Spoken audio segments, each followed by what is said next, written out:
Perkenalkan, nama saya Aulia Izzat Unisa. Saya sebagai pemateri 3.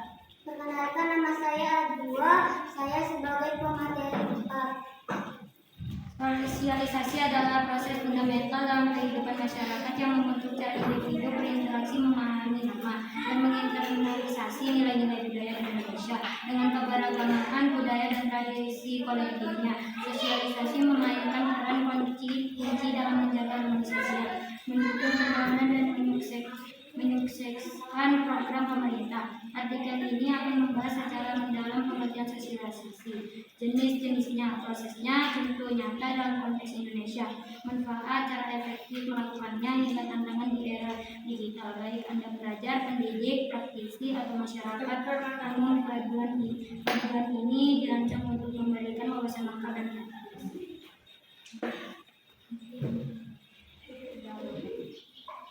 pengertian sosialisasi. Sosialisasi adalah proses di mana individu mempelajari dan menginternalisasi norma, nilai budaya, dan perilaku yang diterima dalam masyarakat. Menurut seorang sosiolog terkenal, sosialisasi menjadi melalui interaksi sosial yang membentuk diri individu. Sementara itu, mendefinisikan sosialisasi sebagai proses individu menjadi bagian dari realitas sosial yang dikonstruksi bersama. Secara sederhana, sosialisasi adalah cara masyarakat mendidik anggotanya untuk hidup sesuai aturan dan nilai yang berlaku. Misalnya, seorang anak belajar sopan santun dari keluarga, atau seorang warga belajar tentang pentingnya pemilu melalui kampanye. Sosialisasi berbeda dengan edukasi formal karena lebih berfokus pada pembelajaran sosial yang terjadi secara alami atau terencana dalam berbagai konteks.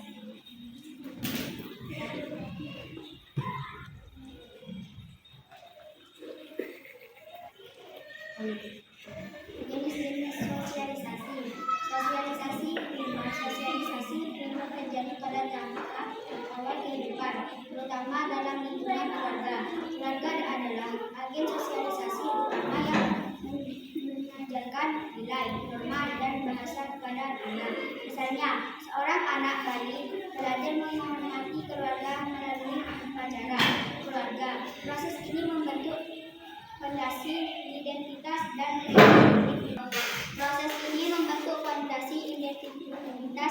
perilaku individu. Sosialisasi sekunder. Sosialisasi sekunder terjadi setelah masa kanak-kanak melalui interaksi dengan institusi seperti sekolah, teman sebaya, dan media. Di sekolah, siswa belajar disiplin, kerjasama, dan aturan formal media sosial. Juga menjadi agen sosialisasi modern, memengaruhi cara generasi muda memandang tren dan nilai.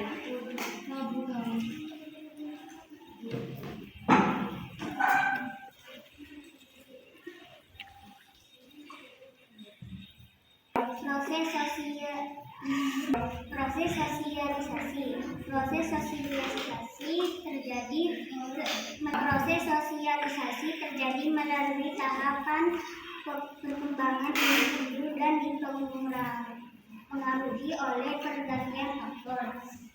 Menurut teori NEAT, ada 3 tahap utama dalam sosialisasi. Tahap permainan play stage. Anak mulai memahami peran sosial melalui permainan seperti bermain dokter atau guru. Tahap generalisasi. Game stage. Individu memahami norma dan aturan masyarakat secara komprehensif. Proses sosialisasi terjadi melalui tahap perkembangan individu dan dipengaruhi oleh berbagai faktor. Menurut teori NEAT, ada 3 tahap utama dalam sosialisasi. Tahap meniruan imitation. Anak meniru perilaku orang tua atau orang di sekitarnya tanpa memahami maknanya. Misalnya, menirukan cara berbicara. Cukup sekian kelompok dari saya. Cukup sekian dari kami. Cukup sekian kelompok dari kami. Cukup sekian kelompok kami. Cukup sekian dari kelompok kami. Bila ada salah maupun ucapan, Assalamualaikum warahmatullahi